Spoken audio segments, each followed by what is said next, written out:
Hello guys, നമ്മൾ ഇന്ന് കോയമ്പത്തൂർ പോവാണ്. നമ്മളെങ്ങോട്ടാ പോണേ? കോയമ്പത്തൂര്.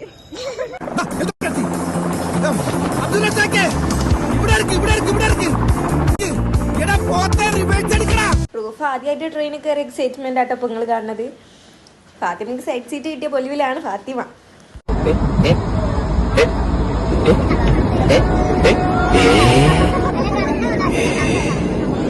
രതീഷ്, രതീഷ്, ഞാനല്ലേ വിളിക്കുന്നത്. ഇങ്ങനെ അവിടെ തുടങ്ങാമോ രതീഷ്?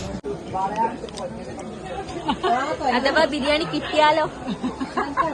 15 വിമാനത്താവളമുണ്ട്. അതേമാതിരി നമ്മളെ മറ്റു പെണ്ണുങ്ങളൊന്നും അവിടെ അല്ല, ഒക്കെ പണിക്ക് പോണ പെണ്ണുങ്ങളാ. റബ്ബേ, എല്ലാരും രാവിലെ ആ പണിക്ക് പോകും. നമ്മളെ മാതിരി അങ്ങോട്ടും ഇങ്ങോട്ടും ഇങ്ങനെ സൊറ പറഞ്ഞിരിക്കലൊന്നുമില്ല. കൊറേ ഇരുന്ന് ബോറടിച്ചപ്പോ പിന്നെ നമ്മള് 2 ഗ്രൂപ്പായി തിരിഞ്ഞ് ഗെയിംസ് ഒക്കെ കളിക്കാൻ തുടങ്ങിട്ടോ.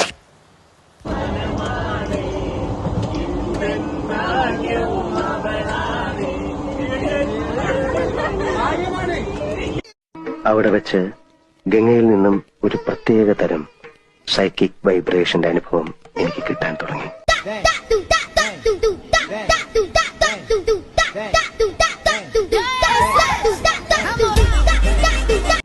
മക്കളോ നിക്കടാ, ഒന്ന് എണ്ണം എടുത്തോട്ടെ. 1 2 3 4 5 ഒരെണ്ണം തേടി അപ്പുറത്തെങ്ങാനും കാണും. ആ ഉള്ളതിനെ കൊണ്ട് പോകാം. പിന്നെ നമ്മളൊരു സെലിബ്രിറ്റി ആയതുകൊണ്ട് നമ്മളെ വെൽക്കം ചെയ്യാൻ അവിടെ കുറെ ആൾക്കാരുണ്ടായിരുന്നു കേട്ടോ. സംഭവം അതല്ല, വിജയിന്റെ ബർത്ത്ഡേന്റെ സെലിബ്രേഷൻ ആട്ടോ ഇപ്പൊ നിങ്ങൾ കാണുന്നത്. പിന്നെ എൻ്റെ ഉമ്മ ഒരു പാട്ടാറ്റി ആയതുകൊണ്ട് ഉമ്മക്ക് പാട്ടാടാൻ ഇഷ്ടമായതുകൊണ്ട് ഉമ്മ എവിടെ പോയാലും പാട്ട് പാടും.